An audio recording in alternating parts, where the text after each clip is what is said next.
Hello again, driver education students. It's Miss Roth. We're talking about collisions quickly in this. I want you all to think about the near misses you've probably had. Maybe you've been in a collision with your parents.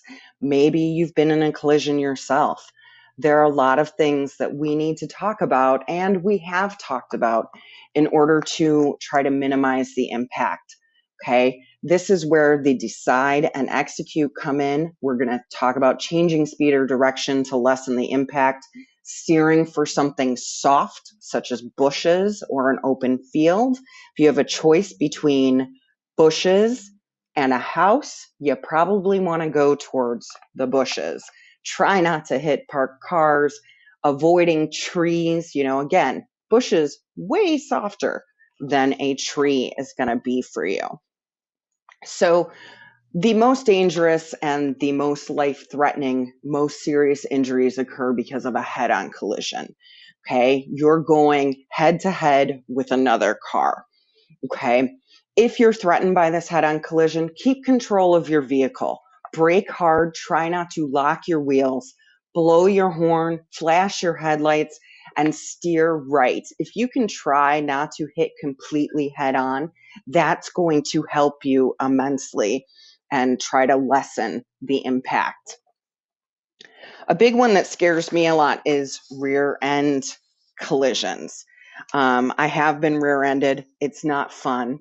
Um, and you start getting a little bit paranoid. But this is a big one that, if you can see that it's happening, try to help the other person out. If you're getting tailgated, this is why we tell you to communicate early so that they can back off and stop being, jerky like that.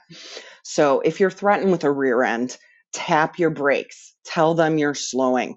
Look for an open front zone. See if you can compromise your space, separate those hazards a little bit. If it's unavoidable, release your brakes just before the collision occurs. Okay, it's going to lessen the impact. That way, you're not getting hit with a dead hit. Brake immediately after the collision to avoid sliding into another traffic lane. Okay. Check your rear view mirror. Maintain your 3-second following distance and stop so that you can see the vehicle's tires ahead, just like we normally do.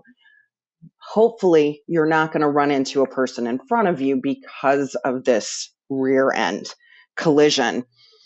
And then that side impact. We've all talked all along about how important that safety stop is. Okay.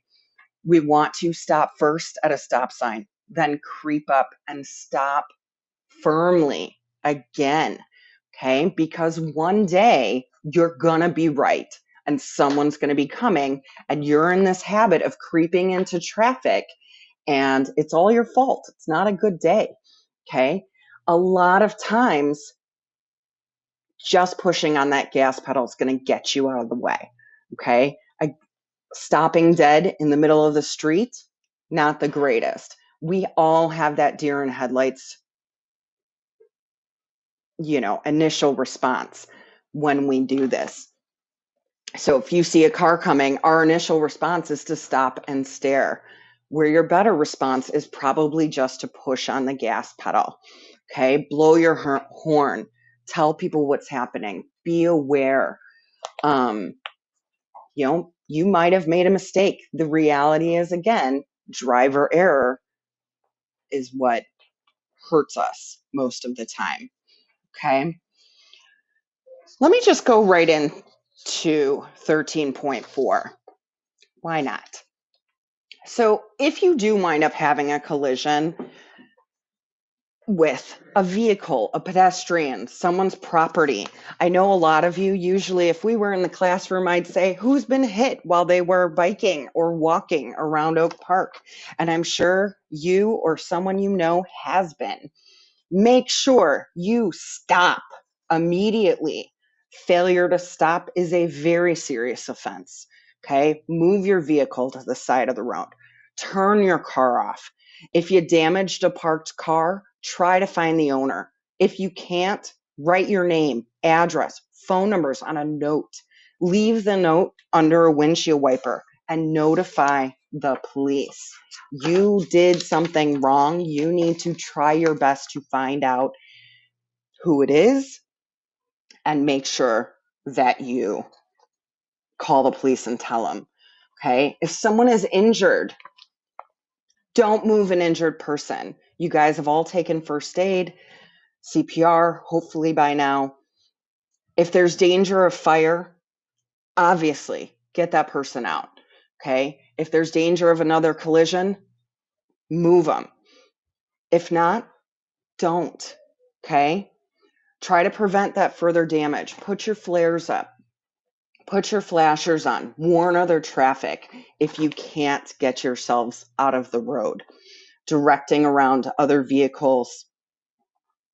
Sometimes you have to be the traffic person. Okay?